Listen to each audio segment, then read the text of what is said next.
नमस्कार दोस्तों, मैं Rakesh Pandey national training head Keva industries की तरफ से आप सभी का हार्दिक अभिनंदन करता हूं। दोस्तों, कीवा की कामयाबी के सफर में आज जितने भी लीडर्स सफलताओं को हासिल किए हैं, आज मैं दोस्तों एक ऐसे लीडर से आपको रूबरू करवाना चाहता हूं। दोस्तों, उनके जर्नी को जब आप सुनेंगे ना दोस्तों, दिल थाम के बैठिए। वो एक बाय प्रोफेशन एक साइंटिस्ट है, और एक साइंटिस्ट मतलब हर एक प्रोफेशन में से दोस्तों अगर साइंटिस्ट भी अगर कीवा इंडस्ट्रीज में network marketing as a networker काम कर रहे हैं, तो आइए हम मिलेंगे the one of the most senior most chairman club member doctor BP Mishra ji से। तो मिश्रा जी, आपका हार्दिक अभिनंदन है हमारे इस प्रोग्राम में। और सर, सबसे पहले ये जानना चाहूंगा कि सुना है कि आपका जो बर्थडे है वो 15 अगस्त का दिन है, तो क्या यह सच है? जी सर, ये सच है, 15 अगस्त, लेकिन उसके साथ साथ 1947। ओ माय गॉड, 15 अगस्त और साथ साथ 1947। Yes sir. मतलब जब हमारा भारत आजाद हुआ उस वक्त आपका जन्म हुआ। ये तो काफी जबरदस्त कोइंसिडेंस है। सो सर, बेसिकली मैं आपके बैकग्राउंड के बारे में, या हमारे दर्शक जो आपको देख रहे हैं, वो आपके बैकग्राउंड के बारे में, आपके थोड़ा एजुकेशन के बारे में हम जानना चाहेंगे। बेसिकली मैं उड़ीसा का रहने वाला हूं, लेकिन मैंने कलकत्ता में सेटल किया है, वो भी ठाकुरपुकुर में। अच्छा। और मैंने डॉक्टरेट की है किसी फॉरेन यूनिवर्सिटी से। ओके। और मैंने प्रिवेंटिव मेडिसिन में कोर्स किया है। अच्छा। तो मैं यूके से आने के बाद वहाँ के Indian counter part courts of India में मैंने नौकरी किया बहुत दिन तक नौकरी भी किया, लेकिन किसी कारण, ईगो क्लास के कारण, बॉस के साथ या कुछ भी हो, मुझे नौकरी छोड़ना पड़ा, या मेरी नौकरी चली गई। ओके। मैं बेकार हो गया। लेकिन उस टाइम मेरा उम्र था 51 ईयर्स। 51 साल में मुझे बेकार होना पड़ा, अनएम्प्लॉयड होना पड़ा। अच्छा। जबकि घर में बीबी है और बच्ची है। Okay sir. ओके। मैं उस दिन जब घर गया, मैं काफ़ी रोया। अच्छा। 51 साल की उम्र भी मैंने रोया। और क्योंकि उस उम्र में एक्चुअली मैं थोड़ा घबरा भी गया था। सही बात है सर। लेकिन रात को मेरी मिसेस आके मुझे हौसला दिया कि देखो, भगवान जो करता है प्राणी के मंगल की करता है, तो हिम्मत मत हारो। अच्छा। तो देखिए, ये जो मोरल सपोर्ट, ये जो हौसला था मेरे मिसेस का, वो मुझे फिर खड़ा कर दिया। ओके। मैं कहा ठीक है, मैं लड़ूंगा। तो उस वक्त एक मलेशियन कंपनी इंडिया में आई थी। ओके। जो जो स्पेशलाइज प्रोडक्ट बनाती थी बायोसेरामिक के ऊपर। अच्छा। कपड़ा पहनो बीमारी गायब। नया कंसेप्ट है, लोगों को यकीन भी नहीं होगा। ओके। तो भी मैं, ये टेक्निकल चीज़ था, मैंने एक्सेप्ट किया। कि उससे पहले बीच में 1 साल तक मैंने मोदी केयर किया। मोदी केयर का जो प्रोडक्ट रेंज था वो मेरे जॉब्स डिटेक्शन में मीट नहीं करता था। ओके।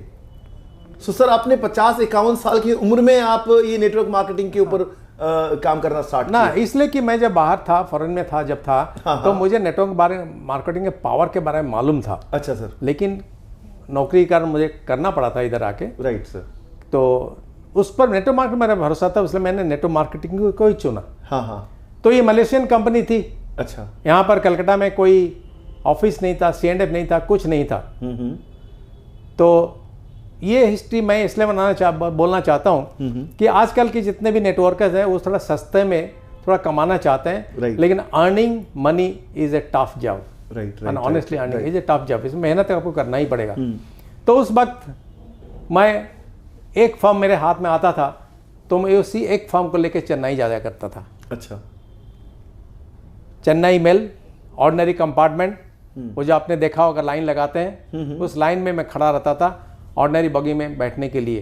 ओके। 2-3 बार मुझे पुलिस की लाठ भी मिला है, लाठी भी पड़ा है। अच्छा। तो भी ठीक, मैं अंदर जाकर बैठता था, लेकिन मुझे बहुत तकलीफ होती थी। अच्छा। आप मेरा बैकग्राउंड और अभी का सिचुएशन, मैं किस तरह मेंटेन किया, मैनेज किया, ये मैं कभी कभी सोचता हूँ कैसे मैंने मैनेज किया। ओके। मतलब एक तरफ से आप जीरो से हीरो बने। हाँ। और फिर हीरो से फिर जीरो बन रहा। तो ये सफर आपका अप्स एंड डाउन लाइफ में चलता रहा, हर वक्त चलता रहा। Right sir. तो मुझे जो तकलीफ होती थी उस बॉगी में, ऑर्डिनरी बॉगी के अंदर जो सिगरेट और बीड़ी का स्मेल, और आप ऑर्डिनरी कंपार्टमेंट आप इमेजिन कर सकते हैं टॉयलेट का क्या हालत होगा। सही बात है सर। तो नेक्स्ट डे सुबह मैं जब पहुंचा था मैं चेन्नई, तो उस जमाने में एक VIP का चौड़ा बैग होता था जिसका खुद का वजन शायद 3 kg का होता था। अच्छा। तो वो उसी में मेरा सामान रहता था। मैं वेटिंग रूम में जाता था, वहाँ से नहा धो के भीगा हुआ गमछा को पॉलीथीन में मोड़ के उसी सूटकेस में रख के मैं उस कंपनी के ऑफिस में जाता था। अच्छा। वहाँ जाके फॉर्म देता था, प्रोडक्ट लाता था।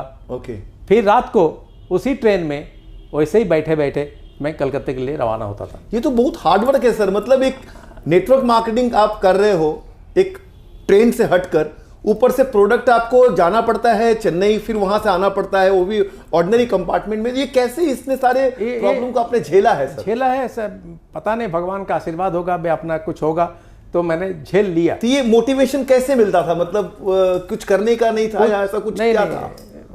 करके दिखाना है। अच्छा। जिस बॉस के साथ मेरा झगड़ा हुआ था, हाँ। उसको करके दिखाना है कि I can earn 10 times more than you। ये अपने चैलेंज लिया आपने अंदर से कि ये दिखाना है मुझे लिया करके।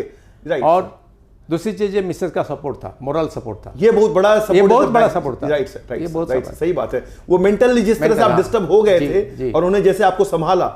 सो सर एक और चीज जानना चाहता हूं कि ये जो कीवा नेटवर्क मार्केटिंग है, ये प्लेटफॉर्म आपको आपने कब स्टार्ट किया कीवा का जर्नी, और कैसे आप कीवा में आए? ये पहली वाली कंपनी के बारे में थोड़ा बता दूं। हाँ बताइए सर। हाँ जरूर।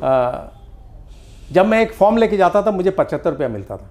अच्छा। तो लोग मुझे पूछते थे अरे 400 रुपया खर्चा तेरा होता है। उस जमाने में 400 रुपये में हो जाता था। अच्छा। उन्हें नुत्थपम खा के चल जाता था। राइट। तो मैं बोलता था सर 75 रुपया मिलता है, 400 रुपये खर्चा होता है, ये 325 रुपया मेरा इन्वेस्टमेंट है। ओके।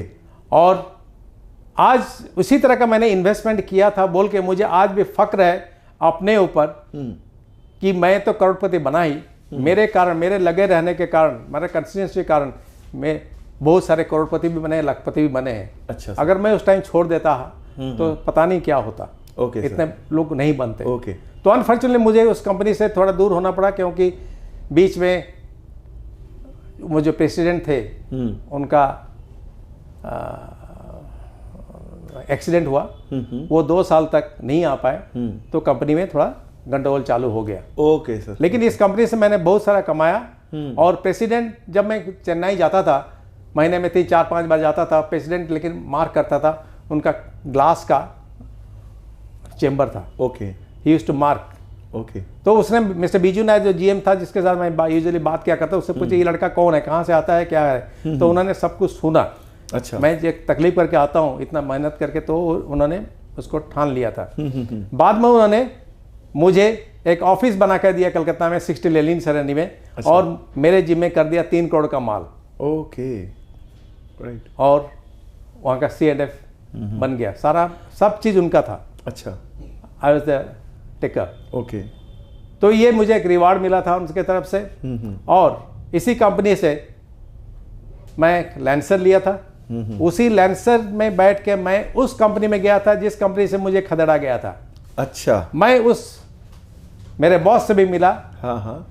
और उनको मेरी सक्सेस स्टोरी बताई। ओके। तो वो आपने वो जवाब जो आपने मैंने जवाब दिया उनको, मुंह तोड़ जवाब दिया। मुंह तोड़ दिया जब। हाँ। और ultimately he became my customer also. Okay. तो ये तो गया, लेकिन रियली अनफॉर्चुनेटली प्रेसिडेंट का एक्सीडेंट हो गया, 2 साल तक नहीं आए, तो धांधली चालू हो गया, क्वालिटी डिटर्ड कर गया, सब कुछ हो गया। ओके। तो इन द मीन टाइम मुझे एक्स कॉनीबाय के, इसका मेरा नाम कॉनीबाय था, मुंह से आ जाता है क्योंकि ऑल इंडिया में मैंने ट्रेनिंग दिया है और इस कॉनीबाय ने मेरी पहचान बनाई है। तो वहाँ से मलेशिया से एक रिक्वेस्ट आया कि चलो एक चीज़ रिसर्च करते हैं। रिसर्च सब्जेक्ट यह था, हम जो बोलते हैं इंजन बूढ़े हो जाते हैं। अच्छा। तो इंजन बूढ़े क्यों होते हैं और पॉल्यूशन क्यों होता है, ये मेरा सब्जेक्ट था। ये रिसर्च का मैं फिर आगे बढ़ता हूँ। अच्छा। तो मैं रिसर्च किया। रिसर्च करने के बाद 4 साइंटिस्ट थे उस तब तक साइंटिस्ट बने नहीं हम लोग, 4 आदमी थे।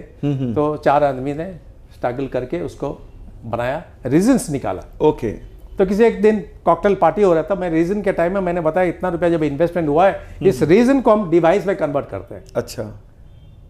तो बाकी 2 आदमी बस वासु एंड सत्या वो निकल गए, हमको छोड़ के चले गए क्योंकि इतना रुपया इन्वेस्ट करवाया, फिर करवाएगा लड़का। तो वो चले गए, फिर मैं और अशोक रह गए। तो हम लोग ने टोटल उसमें काम किया। अच्छा। हमें सक्सेस मिली और हमारा product number 1 in the world market बना। लेकिन तब तक मेरा कम से कम 60-70 लाख इन्वेस्टमेंट हो चुका था, जो मैंने एंटायर कमाया था, सेविंग किया था। अच्छा। वो पहली वाली कंपनी से, वो सारा वहाँ चला गया। इवन यहाँ तक कि मेरे मिसेस के गहना भी चले गए, मुथूट में मॉर्गेज दिया था वो भी मुथूट फाइनेंस लेके चला गया। तो ये जो प्रोजेक्ट है आपका सारा पिछला कमाया हुआ वो वापस फिर से आपको जीरो पे लेके चला गया, इसमें जीरो में, क्योंकि मैंने सोचा था कि इसका रिटर्न जल्दी आएगा, लेकिन विदाउट पेटेंट हमारा प्रोडक्ट जो है वर्ल्ड में नंबर 1 था। अच्छा। विदाउट पेटेंट हम देंगे नहीं, किसी को टेक्नोलॉजी ट्रांसफर करेंगे। तो मैंने सोचा, मुझे इतना आइडिया नहीं था, पेटेंट में इतना टाइम लगता है, तो रिटर्न आ जाएगा मैंने सोचा था, लेकिन आया नहीं। And I became really bankrupt जिसको बोलते हैं। अच्छा अगेन फिर वापस अब उसी पोजीशन पे आ गए। बैंकक्रप्ट जब हो गया तो आई वॉज कम्प्लीटली परप्लेक्स। मैंने पेटेंट के लिए यहाँ जमा दिया, लेकिन अभी तो कुछ काम नहीं है। तो मैं पूरा बैंकक्रप्ट हो गया था। अच्छा। उस टाइम फिर मुझे कुछ सोचना पड़ा। उस टाइम मेरा उम्र हो जाता है 69 ईयर्स। 69 ईयर्स में मुझे, और मैंने देखा कि 69 ईयर्स मेरे हाथ में बहुत कम टाइम है और डू एंड डाई का सिचुएशन है। तब मैंने ढूंढा कौन सी कंपनी है, क्या है, अच्छा, कहाँ जाए। तो मुझे फॉर्चुनेटली केवाई एक कंपनी मिली, मैंने ज्वाइन करने की ठानी। तो ये कीवा का जर्नी आपका कब से स्टार्ट हुआ? 69 समझे 5 साल हुआ होगा। 5 साल, ओके। 5 साल। तो कीवा का जर्नी जब आपने स्टार्ट किया तो ऐसा आपको क्या खास लगा? वैसे तो आप काफी अच्छे जानकार रहे हैं इस फील्ड के बारे में, तो कीवा में आपको क्या खास, हमारे दर्शक जानना चाहते हैं कीवा के खासियत के बारे में। देखिए, मैंने डिसाइड, आपका एक्सपीरियंस, आप एक साइंटिस्ट हैं और नॉलेज काफी है आपका। जी सर, थैंक यू। तो मैं जब केवा में मैंने सोचा, देखा, स्टडी भी किया, तो इन द मीन टाइम मैं मिथुन साधु का, जो कि यहाँ के फाउंडर मेंबर है, वो मेरे पुराने पहचान के थे। अच्छा। तो मैंने उनसे भी मिला, उनसे डिस्कस किया। उसका डिस्कस करने के बाद मैं पीछे नहीं मुड़ के चला। ओके। केवा में मुझे ये जो आपने अच्छा क्वेश्चन पूछा है, जो कि काफ़ी ज़रूरी है सबको जानना भी, केवा is a financially sound company and 100% honest company, जो कि 19 रुपये का पेमेंट भी भेजती है। और इसमें आपका 2 लेग है, उसी में आप लाखों कमा सकते हो। प्रोडक्ट रेंज जो है, फूड सप्लीमेंट है, कॉस्मेटिक ब्यूटी प्रोडक्ट्स है, एग्रीकल्चर है, वेटनरी है, पर्सनल केयर, जितने तरह के गुड मॉर्निंग से गुड नाइट तक के प्रोडक्ट है। और प्राइस रेंज 3 सेक्टर को कैटर करती है, poor, below middle and middle. तो फले ये जो तीनों सेक्टर है ना, ये 90% ऑफ द पॉपुलेशन कवर करती है। Okay sir, okay. तो market is huge, company product भी देती थी उस टाइम काफ़ी, और अभी भी काफ़ी दे रही है। ओके। और सबसे बड़ी चीज़ है जो कि लोगों को दूसरे कंपनी में नहीं है, यूनिक चीज़ है, हमारे प्रोडक्ट लायबिलिटी इंश्योरेंस है। अच्छा। 15 करोड़ का। ये किसी कंपनी में नहीं है। Okay sir. प्रोडक्ट में दम है तभी तो 15 करोड़ का इंश्योरेंस दे रही है। और इंश्योरेंस कंपनी ने एक्सेप्ट किया है, उसने तो प्रोडक्ट देख के उसके बाद एक्सेप्ट किया होगा ना, तो लायबिलिटी तो उसकी बनती है। राइट। ओके। तो ये है दम, प्रोडक्ट में रियली दम है। बहुत सारे टेस्टिमोनियल्स है, मैंने और भी बहुत सारी चीज़ें स्टडी की है। उसके बाद मैंने केवा में आया, तब आपको भरोसा लगा। यस, मुझे ये कॉन्फिडेंस आ गया, क्योंकि नेटवर्क मार्केटिंग के ऊपर मुझे 110% कॉन्फिडेंस था, अपने ऊपर कॉन्फिडेंस था। और मुझे ये भी कॉन्फिडेंस था कि मेरा जितना भी पैसा ड्यू है लोगों का, जो आपने खोया था, जो रेड में मैं हूँ, कि भाई मुझे ग्रीन करके दे सकता है। ये भरोसा आपको पूरा 100%। Okay sir. और किया भी है। भरोसा नहीं था, अभी तो किया भी है सर। जैसे कि आपका जो एज है अभी, आई थिंक 74। तो इस एज में 74 का यंग मैन हूं मैं। यंग मैन और लगते भी यंग हैं। जी। तो सर, ये आपका आपको जो हमारे दर्शक है, जो काफी लोग रिटायर्ड पर्सन होंगे, जो अपने लाइफ में रिटायरमेंट लाइफ बिता रहे होंगे, तो सर वो जानना चाहेंगे कि वो आपसे कि वो क्यों करे नेटवर्क मार्केटिंग, और क्यों अभी भी अपने करियर के बारे में फोकस हो, ये जरा बताएंगे सर। देखिए, मेरा जो फ्यूचर प्रोजेक्ट है कुछ फिलैंथ्रोपिक है।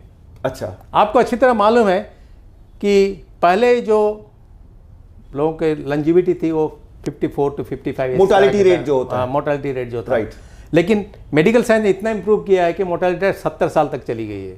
अच्छा। तो ये 50-55 से 70 साल का जो जर्नी है, इसके लिए लोगों के पास फाइनेंशियल प्लानिंग नहीं है। एग्जैक्टली। यही रीजन है कि ये जितने भी सीनियर सिटीजन हैं, वो अपने बच्चों पर डिपेंडेंट है। एग्जैक्टली। इंडिया के 80% सीनियर सिटीजन बच्चों पर डिपेंडेंट है। और बच्चे कितना देखते हैं अपने माँ बाप को, ये आपको भी मालूम है, हमें भी मालूम है। राइट सर, श्रवण कुमार तो भी है, इस दुनिया में श्रवण कुमार भी हैं, राइट सर, लेकिन वो गिने चुने हैं। एग्जैक्टली। लेकिन ज्यादातर फाइनेंशियल इंस्टेबिलिटी के कारण काफी टर्चर होते हैं, असल्ट होते हैं। राइट। तो इनके लिए मैं कुछ करना चाहता हूं। मैं यही बोलना चाहता हूं, अगर मैं 51 साल से चालू कर सकता हूं, अगर मैं 69 ईयर से चालू कर सकता हूं, तो आप भी कर सकते हो। आप अपनी जिंदगी बना सकते हो। Okay sir. जैसे आपने बागवान पिक्चर में देखा, बागवान में देखा था, राइट सर। तो वही हाल है, राइट। तो हम लोग कर सकते हैं। तो मैं इन लोगों के लिए थोड़ा मोटिवेशन, रहस्य बताएं, सीक्रेट, जो हमारे जितने भी सीनियर सिटीजन हमें देख रहे हैं, आपको सुन रहे हैं, तो वो सीक्रेट क्या है कि वो लोग भी कर पाएंगे? देखिए, आपको अपने ऊपर विश्वास रखना पड़ेगा, अपने ऊपर बिलीव चाहिए, आपको पेशेंस होना जरूरी है, और आपको नेटवर्क मार्केटिंग के ऊपर भरोसा होना जरूरी है। Okay sir, okay. ये तीनों चीज होगा तभी आप कर सकते हैं, अदरवाइज नहीं कर सकते। तो मिल सकता है। Okay sir. तो मैं एक्चुअली अभी उन लोगों के लिए टारगेट कर रहा हूं कि कम से कम वो अपने जिंदगी, रेस्ट ऑफ द लाइफ, वो जलील ना हो किसी के पास। Okay sir. अपना सर उठा के जी सके, यही मेरा मकसद है, मेरा मिशन यही है। ओके। और ये फ्यूचर प्रोजेक्शन अभी क्या है सर? अभी आप क्या सोच रहे हैं अपने, और ऐसे अचीवमेंट क्या क्या किया अभी तक आपने केवा में? देखिए, अचीवमेंट तो मैंने, इनकम तो ही है, और दूसरा मेरा जो अचीवमेंट है, मेरे जो हॉटलाइंस है, मेरा मिशन है कम से कम इस साल नहीं तो अगले साल 10 चेयरमैन निकालना है। Okay sir. एंड वो निकलेंगे भी, और क्योंकि उनमें वो जुनून भी है। They are very nice people, hard working. Okay. और काफ़ी वो लोग सपोर्टिव हैं। Okay sir. तो उनको निकालना ये बड़ा जरूरी है। और निकलेंगे भी, ऐसी बात नहीं, वो निकलेंगे भी।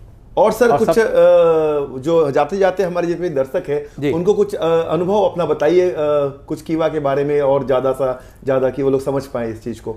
देखो, केवा जैसा कोई कंपनी है नहीं सभी तरह से, और इसके एजुकेशन सिस्टम जो है वो सुपर्ब है। इंडिया में मैंने इतना नहीं देखा है, अगली कंपनी में भी नहीं किया, पैसा कमाया, लेकिन एजुकेशन सिस्टम इतना नहीं था। यहाँ पर टॉप का एजुकेशन सिस्टम है। Okay sir. कोई जरूरी नहीं है कि आपको सब कुछ जानना जरूरी है।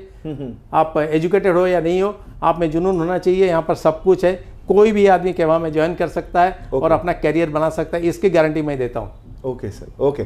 Thank you very much sir, आपका काफ़ी मूल्यवान समय आपने हमें दिया, और इसी तरीके से हम आगे और भी मिलते रहेंगे, और भी आपका अनुभव हम लोग लेते रहेंगे। तो दोस्तों, आज हमने ये देखा कि एक साइंटिस्ट बाय प्रोफेशन होते हुए भी, इतना एक्सपीरियंस होते हुए भी, सीनियर सिटीजन, आज उनका 74 ईयर्स एज है, तो भी अपने वो लक्ष्य के लिए, अपने जुनून के लिए वो काम करते हैं दोस्तों। तो ये काफ़ी बड़ा हमें बेनिफिट मिला, लाभ मिला आपके अनुभव को जान करके। धन्यवाद मिश्रा जी, आगे हम लोग यही मिलते रहेंगे। Thank you. Thank you very much sir, thank you.